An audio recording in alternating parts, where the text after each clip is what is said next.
do it? Did you do it here?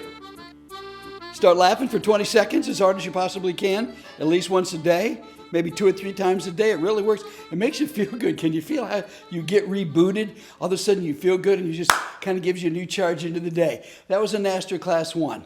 Remember, the Nasterclass 1 was about why we have to laugh, because we're trying to heal ourselves and get through the tough times. Okay, let's get going.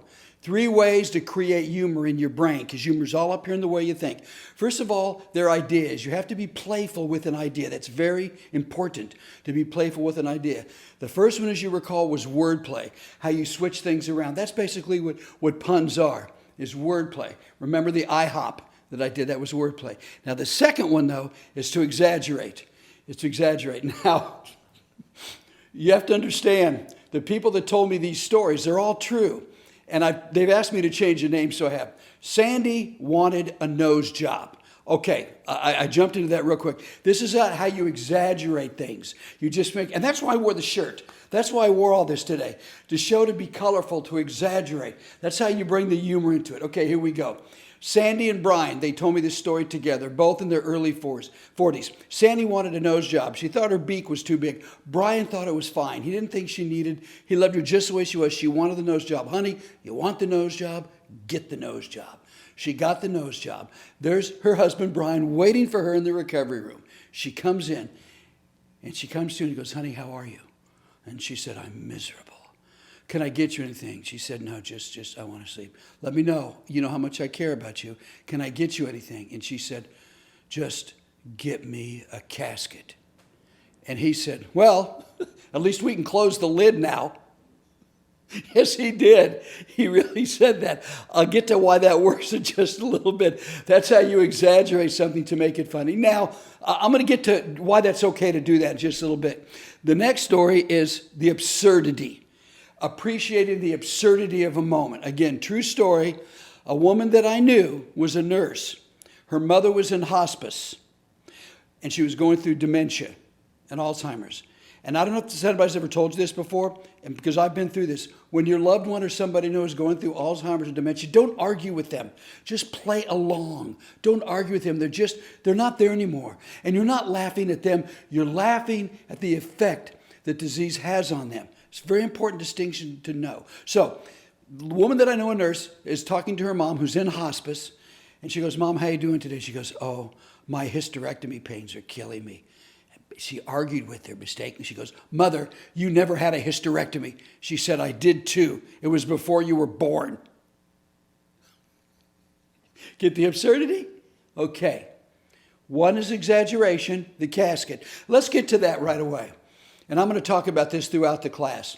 If you are going to use humor on somebody, this was taught to me by Dr. Fred Dodini. He's a family therapist. You better know your intention, and the person better know you. If your intention is to lighten up a serious, heavy moment, that's okay to use humor. If your intention is to get a cheap laugh at someone else's expense and they're going to be hurt, don't do it. It's important to know that Sandy knew Brian. And she knew his intention, because I asked her after he did the joke about the casket, I said, did you laugh? She goes, David, I laughed. It hurt, but I laughed. But that's Brian. Now, here's how all this works. Here's why all this works. Why you have to laugh through these things is because both Brian and Sandy were scared. She came out of it. Brian was scared. There she was. When you laugh, it's not just the laughter. When you think funny and humor about the casket, close the casket, the lid, the nose is too big, you shut it now, all that, all of a sudden, you're not thinking about worry. You're not thinking about fear. You're thinking the funny thought and you laugh. When you laugh, again, you're rebooted. Now, the next one, the absurdity, is it was a funny moment and it got the daughter to laugh. It got the daughter to laugh and get out of that being angry and scared, which that'll happen both. When you are somebody with Alzheimer's, you're going to be scared, and you're going to be mad that they're going through that. And when you laugh, again, you're rebooted. That is why we have to do it. That is why we have to laugh. We laugh, so we don't get stuck in the emotions. Let's review right now just for a second. We got wordplay, IHOP. We got exaggeration. At least we can close the lid now. We got third. Yes, Mother, you had a hysterectomy, but it was before you were born. That one, you got that. Those are the 3 ways that you'll always make something funny: by playing around with the word, by exaggerating the situation, or to appreciate the absurdity of it. Now, in here, I also talked about emotions. Emotions are what lead us to find the humor. The next class is going to be how and why we have to laugh through anger, through sadness, and through fear, and how to do it. And one most important thing that I want to stress in this class is every single story you're going to hear, well, except for the Alzheimer's, that was different.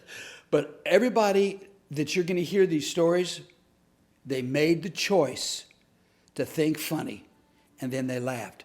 They didn't make the choice just to start laughing. They made the choice to think funny.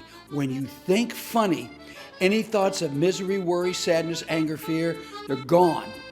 And then you laugh and you reboot. You got it? Next class, join us for class number 3. How and why it's important for you to laugh through your emotions and how to do it.